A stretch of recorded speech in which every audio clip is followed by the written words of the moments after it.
अस्सलाम वालेकुम नाज़रीन, मैं अब्दुल्ला। 7 न्यूज़ में आपका इस्तकबाल है। आसाम मोरीगांव ज़िला तिसुकिया गांव में मुसलसल बारिश होने की वजह से यहां पर तालाब जैसा मंजर नज़र आ रहा है। आइए देखते हैं आसाम से हफीजुल इस्लाम की ये रिपोर्ट।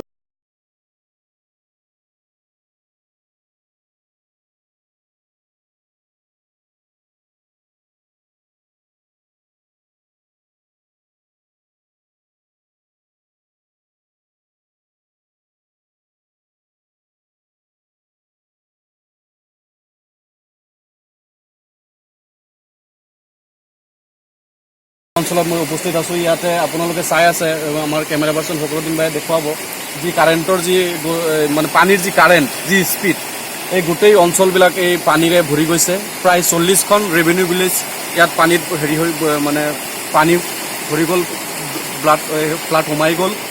কিন্তু মই যি প্ৰত্যক্ষ কৰিছোঁ, মই যি দেখিছোঁ, এতিয়ালৈকে চৰকাৰৰ ফালৰ পৰা তেনেকুৱা কোনো ইমাৰ্জেঞ্চি মানে সুবিধা ইয়াত ৰাইজে পোৱা নাই।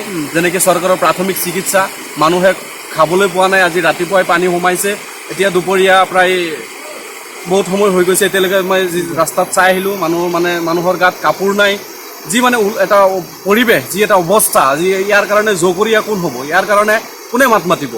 আজি চৰকাৰে হয়তো চৰকাৰৰ ইমাৰ্জেঞ্চি কিছুমান সেৱা ইয়াত থাকিব লাগিছিল, যেনেকৈ স্বাস্থ্যৰ সেৱা থাকিব লাগিছিল, তেনেকৈ ৰিলিফৰ ব্যৱস্থা থাকিব লাগিছিল, কিন্তু তেনেকুৱা একো আমাৰ চকুত প্ৰত্যক্ষ হোৱা নাই। যাৰ কাৰণে আমি চৰকাৰক দাবী জনাম, অতি মানে শীঘ্ৰে যাতে চৰকাৰে এই অঞ্চলবিলাকৰ কাৰণে এই মানে মানুহখিনিয়ে যি নৰক যন্ত্ৰণাত ভুগি আছে, এই মানুহখিনিক কেনেকৈ প্ৰটেকশ্যন কৰিব পাৰে, কেনেকৈ মানুহখিনিক মানে প্ৰাথমিক সুযোগ সুবিধা দিব পাৰে, সেইটোৱে মই চৰকাৰক দাবী জনাম। আৰু আপোনালোকে প্ৰত্যক্ষ কৰিছে, আপোনালোকে চাই আছে যে নদীৰ পানীৰ যি অৱস্থা, নদীৰ বাঢ়নি পানী আৰু মাথাউৰিৰ যি অৱস্থা, এইটো একেবাৰে সম্পূৰ্ণ নতুন মাথাউৰি।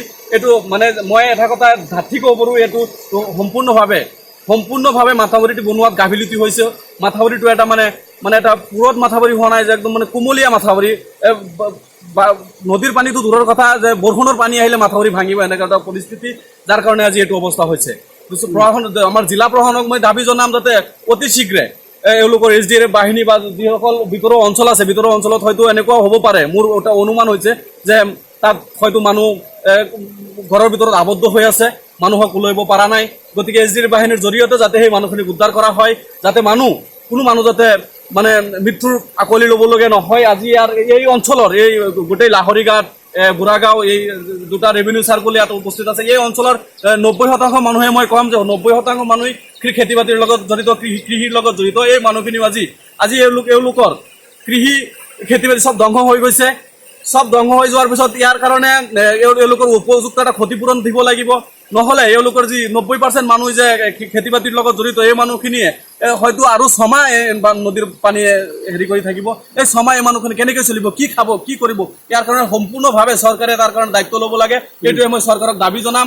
আৰু ইয়াত যেনেকুৱা ইমাৰ্জেঞ্চি সুবিধা আছে, এই সুবিধাসমূহ যাতে ইয়াত উপলব্ধ হয়। প্ৰাথমিক স্বাস্থ্যৰ সুবিধা, লগতে কিছুমান মই ৰাস্তাত আহোঁতে দেখিছোঁ কিছুমান স্কুলীয়া ছাত্ৰ ছাত্ৰী মানে গাত ভাল কাপোৰ নাই, তেনেকুৱা কাপোৰৰ ব্যৱস্থা, লগতে रिलीफर अब A1 टाउनशिप चिविला और मोइनाबाद के दरमियान मेन रोड से 1.3 किलोमीटर आबादी से लगा हुआ तमाम डेवलपमेंट के साथ, जहां आप अपना घर बना के रह सकते हैं, जो है बिल्कुल बिल्कुल बिल्कुल आबादी से लगा हुआ। 4 लाख में 100 गज का plot, drainage, electricity, footpath, BT road, college, bus stop जैसी तमाम सहूलियतें दस्तयाब हैं।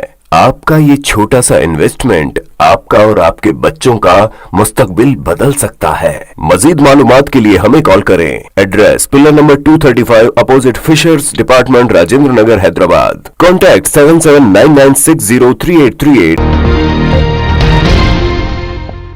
खबर है शहर की।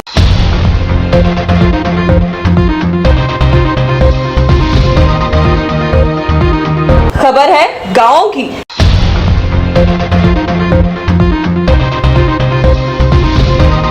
खबर है सारी दुनिया की।